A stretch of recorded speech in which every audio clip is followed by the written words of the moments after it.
मित्रों, आपने देखा है या महसूस किया होगा कि आपके आसपास धर्म, कर्म या पूजा पाठ करने वाले लोगों की ज़िंदगी में खुशहाली उतनी नहीं होती जितनी कि दुष्ट या अधर्मी लोगों की होती है। और यह सब देखकर आपके मन में भी कभी ना कभी यह विचार ज़रूर आया होगा कि आखिर अच्छे लोगों के साथ बुरा क्यों होता है। परंतु आज के अधिकतर इंसान इस रहस्य के बारे में नहीं जानते, जिसका सबसे बड़ा कारण है कि धर्म ग्रंथों को वह सही से नहीं पढ़ते या फिर उन पर लिखी बातों पर वह विश्वास नहीं करते। आज के इस वीडियो में हम जानेंगे कि अच्छे लोगों के साथ बुरा क्यों होता है, जिसका वर्णन भगवान श्री कृष्ण ने गीता में विस्तार से किया है। अच्छे लोगों के साथ हमेशा बुरा क्यों होता है।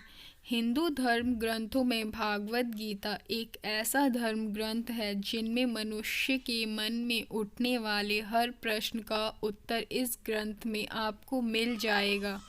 भागवत गीता में वर्णित कथा के अनुसार अर्जुन के मन में जब भी कोई दुविधा उत्पन्न होती थी, वो उसके समाधान के लिए भगवान श्री कृष्ण के पास पहुंच जाते थे। एक दिन की बात है, अर्जुन भगवान श्री कृष्ण के पास आए और बोले, हे वासुदेव, मुझे एक दुविधा ने घेर रखा है और इसका समाधान आप ही बता सकते हैं। तब श्री कृष्ण ने अर्जुन से कहा कि हे धनंजय, अपने मन की दुविधा विस्तार से बताओ, तब मैं उसका हल बताऊंगा। तब अर्जुन बोले, नारायण, कृपया करके मुझे यह बताइए कि अच्छे लोगों के साथ बुरा ही क्यों होता है, जबकि बुरे लोग हमेशा खुशहाल दिखते हैं।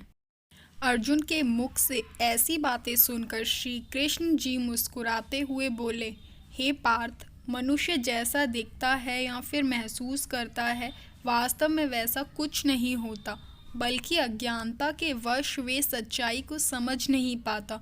श्री कृष्ण की यह बातें सुनकर अर्जुन हैरान हो गए और बोले, हे नारायण, आप क्या कहना चाहते हैं, मेरी समझ में नहीं आया। अब श्री कृष्ण बोले, अब मैं तुम्हें एक कथा सुनाता हूँ, जिसे जानने के बाद तुम समझ जाओगे कि हर एक प्राणी के उसके कर्म के अनुसार ही फल मिलता है। अर्थात जो बुरा कर्म करता है उसे बुरा ही फल मिलता है, और जो अच्छा कर्म करता है उन्हें अच्छे ही फल मिलता है। क्योंकि अच्छे कर्म और बुरे कर्म मनुष्य पर निर्भर करता है। प्रकृति हर मनुष्य को राह चुनने का मौका देती है। अब इसका फैसला करना कि व्यक्ति किस राह पर चलेगा, ये उनकी अपनी इच्छा पर निर्भर करता है। फिर कथा सुनाते हुए श्री कृष्ण बोले, बहुत समय पहले की बात है, एक नगर में दो पुरुष रहा करते थे। उनमें से एक पुरुष व्यापारी था। उनके लिए अपने जीवन में धर्म और नीति के बहुत महत्वता थी, और वह पूजा पाठ और भगवान की भक्ति में बहुत विश्वास करता था।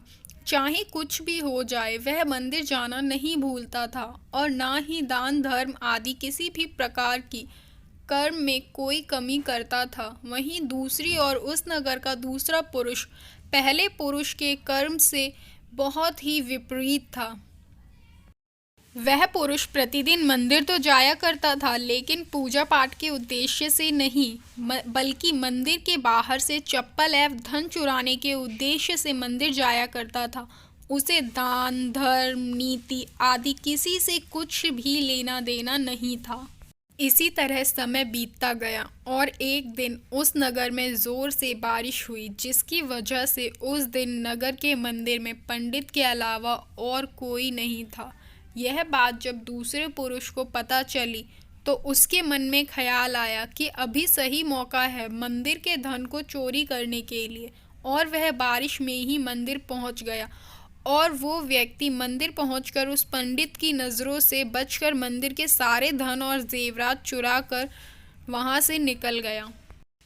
उसी समय धर्म कर्म में विश्वास रखने वाला दूसरा पुरुष भी मंदिर पहुंचा और भगवान के दर्शन किए, परंतु दुर्भाग्य से मंदिर का पुजारी उस दूसरे पुरुष को ही चोर समझ बैठा और शोर मचाने लगा। शोर सुनकर मंदिर में भीड़ जमा हो गई और सभी लोग उस भले पुरुष को चोर समझ बैठे और उसे अपमानित किया। यह देखकर वह भला व्यक्ति हैरान हो गया और उसे समझ नहीं आ रहा था कि उसके साथ क्या हो रहा है। फिर वह किसी तरह उन सब लोगों से बचकर और मंदिर से निकल गया और रास्ते में जाने लगा, लेकिन दुर्भाग्य ने उनका साथ वहाँ भी नहीं छोड़ा। रास्ते से जाते समय एक गाड़ी ने उस व्यक्ति को घायल कर दिया। फिर वह लंगड़ाते हुए वह पुरुष रास्ते से घर को जाने लगा। फिर रास्ते में जाते जाते उस व्यक्ति की मुलाकात वह दुष्ट व्यक्ति से हुई जो मंदिर से धन चोरी करके जा रहा था। दुष्ट व्यक्ति झूमता नाचता हुआ खुशी से जा रहा था और यह बोलता हुआ जा रहा था कि आज तो मेरी किस्मत ही चमक गई, एक साथ इतना सारा धन मिल गया। यह बात उस भले आदमी ने सुन ली और उसे हैरानी हुई और क्रोधित होकर वह घर जाकर उसने भगवान की सारी फोटो निकाल कर फेंक दी और भगवान से नाराज होते ही अपना जीवन व्यतीत करने लगा। जब समय बीतता चला गया, उसके बाद दोनों ही पुरुषों की मृत्यु हो गई और वे यमराज के पास पहुँचे। वह भले पुरुष के बगल में उस दुष्ट व्यक्ति को खड़े देखकर यमराज से पूछ ही लिया, मैं तो हमेशा अच्छे कर्म करता था, पूजा पाठ दान धर्म आदि में विश्वास रखता था, जिसके बदले जीवन भर मुझे अपमान दर्द और दुख ही मिला और इस अधर्म करने वाले पापी व्यक्ति को अपार धन और इसका जीवन सुखी से गुजरा, ऐसा क्यों? इस पर यमराज ने उस व्यक्ति को बताया कि पुत्र तुम गलत सोच रहे हो। जिस दिन तुम्हें गाड़ी से टक्कर लगी थी उस दिन वास्तव में तुम्हारे जीवन का आखिरी दिन था, परंतु तुम्हारे किए गए अच्छे कर्मों के कारण ही तुम्हारी मृत्यु एक छोटे से दुर्घटना में परिवर्तित हो गई और इस दुष्ट व्यक्ति के किस्मत के राजयोग था, परंतु इसके दुष्ट कर्मों की वजह से इसका राजयोग एक छोटे मोटे धन की चोरी में बदल गया। श्री कृष्ण अर्जुन को कथा सुनाते हुए कहते हैं कि पार्थ, अब तुम्हें तुम्हारे प्रश्नों का उत्तर मिल गया होगा। इंसानों को ऐसा सोचना कि भगवान उनके अच्छे कर्म को नज़रअंदाज कर रहे हैं, यह बिल्कुल भी सत्य नहीं है। भगवान हमें क्या किस्मत में दे रहा है और क्या लोगों को समझ में नहीं आता, लेकिन अगर आप अच्छे कर्म करते हो तो भगवान की कृपा सदैव आप पर बनी रहती है। इसीलिए मनुष्य को अच्छे कर्म करने चाहिए। भगवान श्री कृष्ण गीता में भी बताते हैं कि किसी के द्वारा किया गया कर्म बेकार कभी नहीं होता, भले ही कर्म अच्छा हो या बुरा।